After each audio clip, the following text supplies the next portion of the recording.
The CNBC Roadback Barometer has its best day now since the beginning of the COVID pandemic. For some details on that, we'll get to our Steve Liesman, which has some fascinating internal. Stephen, I know you work hard at this. Yes, thanks, Carl. It's a labor of love, is all I can tell you.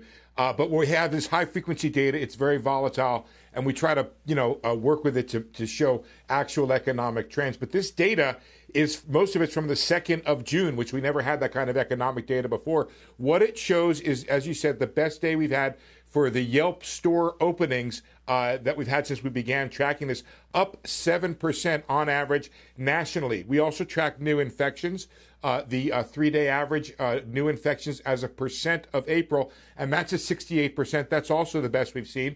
And also we are averaging driving searches for driving directions, walking directions, and transit directions provided by Apple, and that's at 82% of January 13th. That, again, is the best we have tracked, with actually some improvement in transit or public transportation there. Let's look at a map of the Yelp store openings, and you can see there the degree of it. The lighter colors are the states where the stores are opening at the fastest clip there, up 10% in places like Utah, and what is that there? North Dakota, South Dakota, Idaho, places in the middle of the country. Towards the edges, there is still store openings, so California.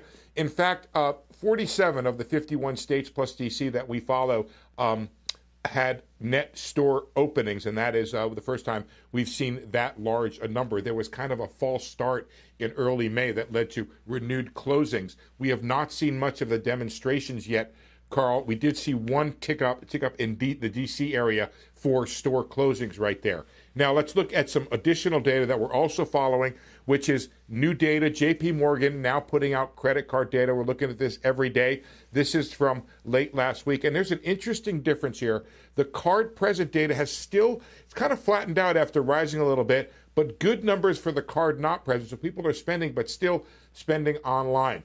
However excited you get, there's still a long way to go. Yelp still counting 144,000 stores closed around the country that its data would expect to be open, but we're moving in the right direction. And Carl, maybe the best sign here is we used to call it the Yelp Store Closings Index.